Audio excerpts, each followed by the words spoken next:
आज से कुछ साल पहले कुछ प्रोफेशनल माउंटेनियर्स जो कि कई बड़े बड़े माउंटेन्स की पीक तक पहुंच चुके थे, वो ये सोचते हैं कि अब हम जाएंगे और कैलाश पर्वत के ऊपर चढ़ाई करेंगे। लेकिन उन्हें नहीं पता था कि ये डिसीजन उनकी लाइफ का सबसे खराब डिसीजन होने वाला है। क्यों? क्योंकि वो चढ़ने तो जाते हैं, थोड़ी दूर चढ़ते भी हैं, बट थोड़ी देर बाद वो रियलाइज करते हैं कि उनके जो उंगलियों के नाखून हैं वो बड़ी तेज रफ्तार से बढ़ते जा रहे थे। थोड़ी देर और ऊपर चढ़ते हैं और वो ये रियलाइज करते हैं कि उनके जो बाल हैं उसकी लंबाई भी बहुत तेज बढ़ रही थी। उन्हें ऐसा फील होने लगा था कि मानो उनकी जो उम्र है वो बहुत तेजी से बढ़ रही है, यानी वो बुजुर्ग होते जा रहे हैं। उन्हें जैसा ये फील होता है तो वो एक डिसीजन लेते हैं कि अब वो ज्यादा ऊपर नहीं जाएंगे और वो नीचे वापस लौट जाते हैं। लेकिन ये कहानी खत्म नहीं होती, क्योंकि इसके 1 साल के अंदर अंदर वो जितने भी माउंटेनियर्स थे उन सभी की मिस्टीरियस तरीके से डेथ हो जाती है। तो आखिर ऐसा क्या छुपा है इस मिस्टीरियस कैलाश पर्वत के अंदर, जिसकी वजह से 2001 के अंदर जब चाइना अपना हेलीकॉप्टर भेजती है इसकी रिसर्च करने के लिए, तो उन्हें कुछ ऐसा मिलता है कि उसी समय वो क्लाइंबिंग को बैन कर देती है। सिर्फ इतना ही नहीं, नासा अपनी सैटेलाइट की मदद से जब रिसर्च करता है इस पर्वत की, तो कुछ ऐसी इमेजेस सामने आती हैं जिसकी वजह से हर कोई शॉक हो जाता है। क्या सच में यहाँ पर कुछ छुपा हुआ है?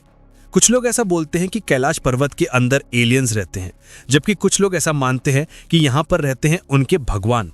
तो चलिए आज समझते हैं डिटेल में साइंस की मदद से the reality of mysterious mountains of Kailash. Kailash पर्वत पर भगवान शिव पार्वती के साथ पिछले 21,000 सालों से मेडिटेट कर रहे हैं। कैलाश पर्वत के अंदर एक हिडन शहर है। हाय दोस्तों, मेरा नाम है चंदन। माउंट कैलाश एक ऐसा रहस्यमय पर्वत जिसकी ऊंचाई माउंट एवरेस्ट से कुछ मीटर्स कम है। लेकिन शॉकिंग बात पता है क्या है? इसके ऊपर आज तक केवल एक इंसान चढ़ पाया है, जबकि माउंट एवरेस्ट के ऊपर आज तक 7,000 से ज्यादा लोग चढ़ पाए हैं। तो आखिर इसमें ऐसा क्या खास है? सिर्फ इतना ही नहीं है। एक बार रशियन माउंटेनियर जो कि बहुत ज़्यादा एक्सपीरियंस्ड माउंटेनियर थे, जिनका नाम था सर्जी, वो एक शॉर्टेस्ट पाथ ढूंढते हैं माउंट कैलाश के ऊपर चढ़ने का। वो अपनी चढ़ाई को स्टार्ट तो करते हैं, पर जैसे जैसे वो ऊपर जाते हैं ना, तो उनके मन में एक फीलिंग आने लगता है कि यार यहाँ पे चढ़ना एकदम सही नहीं है। तो वो नीचे उतरना स्टार्ट करते हैं, और जब वो नीचे आ रहे थे ना, तो उन्हें ऐसा फील आता है कि उन्होंने एकदम सही किया उस पहाड़ पर ना चढ़ के। ऐसा एक और बार हुआ था जब चाइना एक बहुत फेमस माउंटेनियर राइनहोल्ड उनसे रिक्वेस्ट करती है कि आप जाओ और आप कैलाश पर्वत के ऊपर चढ़ के आओ और देख के आओ कि आखिर वहां पर है क्या। पता राइनहोल्ड कौन है? जो माउंट एवरेस्ट की पीक पे बिना ऑक्सीजन सप्लाई के चढ़ चुके हैं। इन्होंने दुनिया के बड़े बड़े माउंटेन्स पे बहुत ईजिली क्लाइंबिंग करी है, पर इन्होंने चाइनीज गवर्नमेंट से बोला कि यहाँ पे चढ़ना सही नहीं है और आपको भी इस पहाड़ पर किसी को भी चढ़ने के लिए नहीं भेजना चाहिए। तो आखिर ऐसा क्या छुपा हुआ इस पहाड़ के अंदर? उसी को पता करने के लिए 2001 के अंदर चाइनीज गवर्नमेंट अपना एक हेलीकॉप्टर भेजती है, क्योंकि चाइना को ऐसा लगता है कि चलो कोई इंसान नहीं चढ़ पा रहा, बट हमारे पास टेक्नोलॉजी तो है, तो अपने हेलीकॉप्टर को भेजती है। और वो उस दिन उसको भेजती है जब मौसम एकदम क्लियर था, यानी वो एकदम सारी चीज़ों को कैलकुलेट करते हैं किस दिन एकदम अच्छा मौसम होगा, हवा एकदम सही चलेगी ताकि उनका हेलीकॉप्टर ऊपर तक जा पाए। लेकिन उस दिन पता क्या होता है? जैसे ही वो हेलीकॉप्टर ऊपर जा रहा होता है, अचानक से काले बादल आ जाते हैं, मौसम एकदम खराब हो जाता है। एक ऐसी स्थिति बन जाती है जहाँ पे वो हेलीकॉप्टर क्रैश भी हो सकता था। तभी वो जो हेलीकॉप्टर का पायलट था वो उस हेलीकॉप्टर को वापस से नीचे लेके आ जाता है, और उसी समय चाइनीज गवर्नमेंट 2001 के अंदर क्लाइंबिंग ऑन माउंट कैलाश को बैन कर देती है। तो इसका जो रहस्य है वो आज मैं आपको बताऊंगा 4 सिंपल पॉइंट्स की मदद से। पर उससे पहले मेरा आपसे एक सवाल है, आपको क्या लगता है, क्या सच में माउंट कैलाश के ऊपर कोई हायर सिविलाइजेशन रहता है या ऑलरेडी रह चुका है? आपका क्या आंसर है? आपको क्या लगता है, यस या नो? कमेंट में मुझे जरूर बताना, क्योंकि इस वीडियो के एंड तक आपकी पूरी राय बदलने वाली है। तो समझते हैं 4 पॉइंट्स की मदद से। Point number 1, the geography of mount Kailash. देखो यार, ये जो माउंट कैलाश है ना, ये पहले इंडिया के अंदर आया करता था, लेकिन जो इंडिया चाइना वॉर हुई थी ना 1962 के अंदर, उसके वजह से जब चाइना ने इंडिया की बहुत सारी टेरिटरी अपने कब्जे में ली, तो ये जो कैलाश पर्वत था ये चाइनीज गवर्नमेंट के पास चला गया, यानी अब ये चाइना का पार्ट बन चुका है। अब इसकी ज्योग्राफी ना बहुत ज़्यादा इंटरेस्टिंग है, क्योंकि कैलाश पर्वत से 4 अलग अलग रिवर जाती हैं, और पता है वो जो चारों रिवर है उनकी अलग अलग डायरेक्शन है। एक रिवर नॉर्थ, एक रिवर ईस्ट, एक रिवर साउथ और एक रिवर वेस्ट। है ना बहुत इंटरेस्टिंग? पर इससे भी ज़्यादा एक इंटरेस्टिंग चीज़ है कि माउंट कैलाश के पास 2 लेक्स हैं, और वो दोनों ही लेक्स आपस में एकदम ऑपोजिट है। एक लेक का नाम है मानसरोवर और दूसरी लेक का नाम है राक्षस ताल। अब ये जो मानसरोवर लेक है ना, ये पता है एकदम प्योर वाटर की लेक है। ये इतने प्योर वाटर की लेक है ना कि यहाँ पर लाइफ बहुत ईजिली एग्जिस्ट कर सकती है। अब इसकी सबसे इंटरेस्टिंग बात पता है क्या है? कि ये जो पानी है ये इतनी हाइट पे होने के बाद भी, इतने कम टेम्परेचर के होने के बाद भी कभी फ्रीज नहीं करता। जबकि वो जो राक्षस ताल है ना वो एकदम ऑपोजिट है। उसका जो पानी है वो सॉल्टेड वाटर, एकदम खारा पानी है, एक ऐसा पानी जो कि कोई पी भी नहीं सकता, वहां पर कोई जानवर एग्जिस्ट भी नहीं कर सकता। अब इंटरेस्टिंग बात पता है क्या है कि वहां के लोगों का ऐसा मानना है कि ये जो राक्षस ताल का पानी है ना वो कभी कभार अचानक से गायब हो जाता है और कभी अचानक से वापस आ जाता है। इसी वजह से उस लेक को घोस्टेड लेक भी बोला जाता है। सिर्फ इतना ही नहीं, एक और मिस्ट्री है इसकी ज्योग्राफी के अंदर जो सबसे इंटरेस्टिंग मिस्ट्री है कि माउंट कैलाश की साउथ साइड पे ज्यादा बर्फ रहती है, जबकि जो साउथ साइड होती है ना वहां पर सनरेज ज्यादा पड़ती हैं। तो अब आप खुद सोचो, जहां पर ज्यादा धूप पड़ रही है वहां तो बर्फ कम होनी चाहिए, बट यहां पर एकदम ऑपोजिट है ना? बहुत ज्यादा शॉकिंग। तो साइंटिस्ट इसका एक ही एक्सप्लेनेशन देते हैं जो कि इसकी लोकेशन पे। जो माउंट कैलाश है ना उसको हम एक और नाम से बोलते हैं द सेंटर ऑफ अर्थ या फिर एक्सिस मुंडी, ऐसी लोकेशन जहां से आसमान और पृथ्वी का मिलन होता है।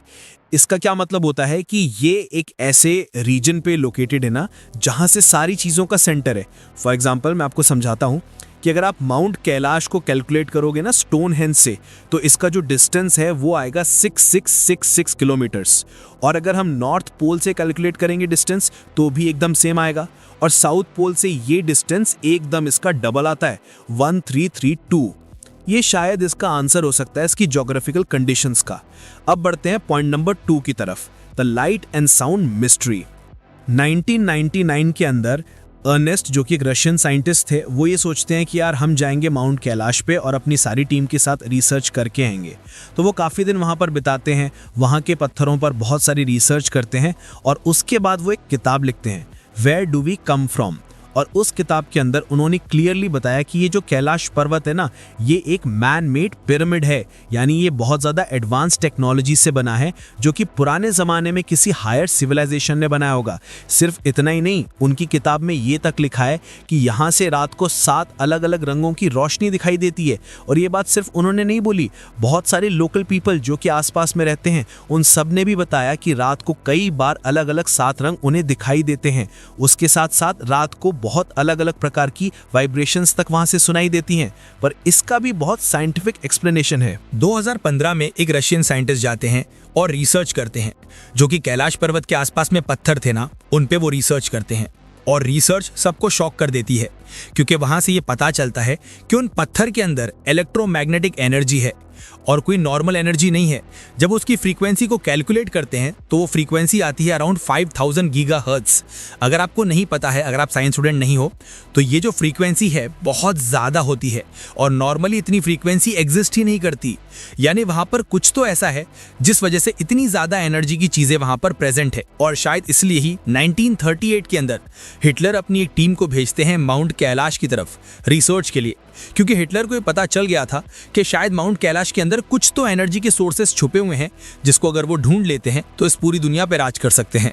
सिर्फ इतना ही नहीं, इसके अलावा जब नासा रिसर्च करती है तो उन्हें ये पता चलता है कि माउंट कैलाश के अंदर कुछ तो मैग्नेटिक फील्ड है, और वो मैग्नेटिक फील्ड नॉर्मल नहीं है, वो मैग्नेटिक फील्ड बहुत ज़्यादा है।